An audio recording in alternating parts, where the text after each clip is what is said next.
I don't have State Farm, but insurance, find me money. I got you $1. Oh, you almost had it. You gotta be quicker than that. Having insurance isn't the same as...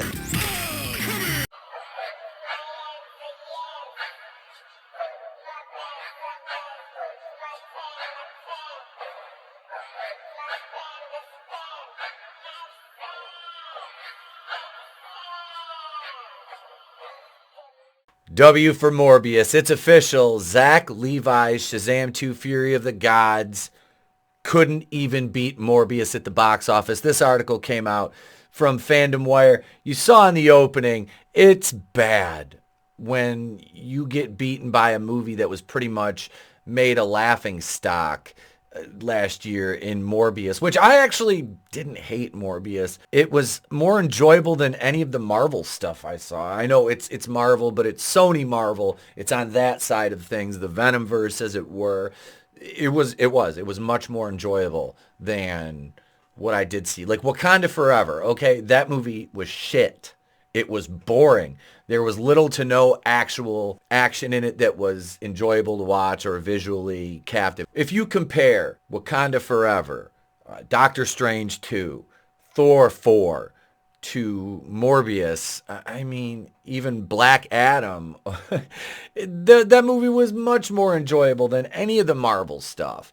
I'm not saying it was great, but it was more enjoyable because it didn't really preach to you in any way whatsoever. The same way Venom didn't do that, or Black Adam, or Shazam 2. Now, none of those preached, but box office failure Shazam 2 is. I mean, by about $36 million, it was soundly drubbed by Morbius at the box office. Let's take a look at this article from Fandom Wire. Zachary Levi's Shazam Fury of the Gods turned out to be a box office bomb. The numbers had been shockingly low after the first movie had done so well. The sequel became an underwhelming experience that no one was very fond of. The reviews proved to be another reason why fans did not find themselves attracted to the movie. Despite all the hype that the sequel had initially created, it all died immediately when the movie was released. Yeah. Well, a big part of the problem is it's going nowhere. Now, was there always a hope that Zachary Levi's character could move on? And by all accounts, he's probably going to move on into the new James Gunn DCU, which was evidenced by the post-credit scene with Gunn's wife and the fat guy from the team that Amanda Waller leads, which they have an Amanda Waller show. Yay! Why? Black Adam, you had Shazam 2, you got Blue Beetle, you got The Flash, you got Aquaman 2. 5 movies that are DOA. They really are. Now, the fact that you look over and see what's happening with Marvel, Jonathan Majors, all the controversy there, why is Ezra Miller still employed? Now, they're going to leave him out of a lot of the press, I'm sure, for The Flash leading up to the movie. And what happens afterwards remains to be seen.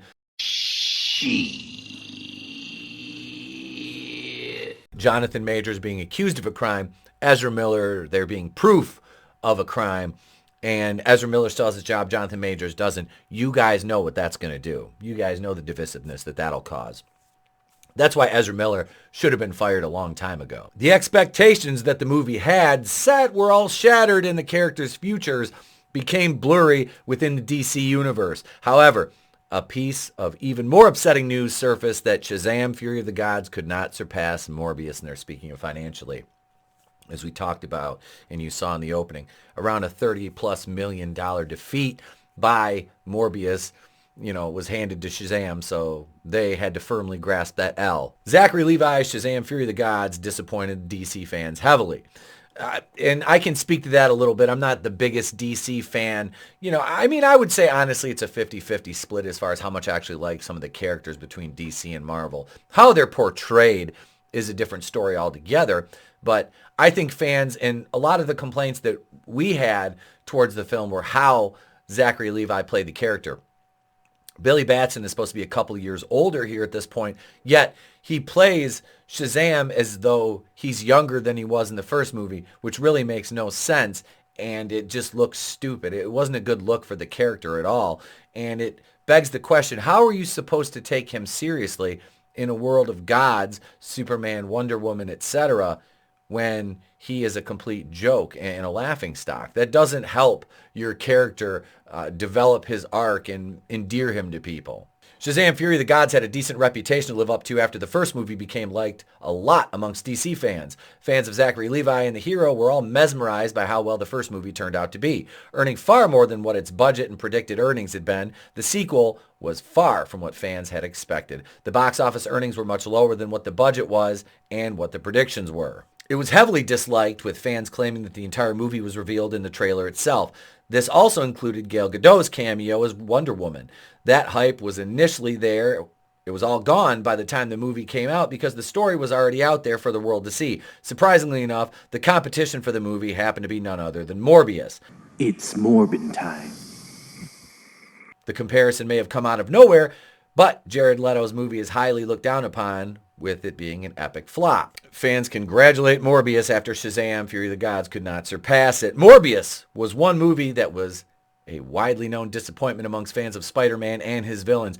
The movie very quickly got reduced to memes, and the term "It's Morbin time" was trending like a fire in the forest. The movie became a catastrophic loss, and it became obvious that no sequel would be coming out after how badly it underperformed. Please, sir, I want some more. Now here's the Hollywood handle. Shazam! Fury of the Gods will end its global theatrical window with a lower box office than Morbius.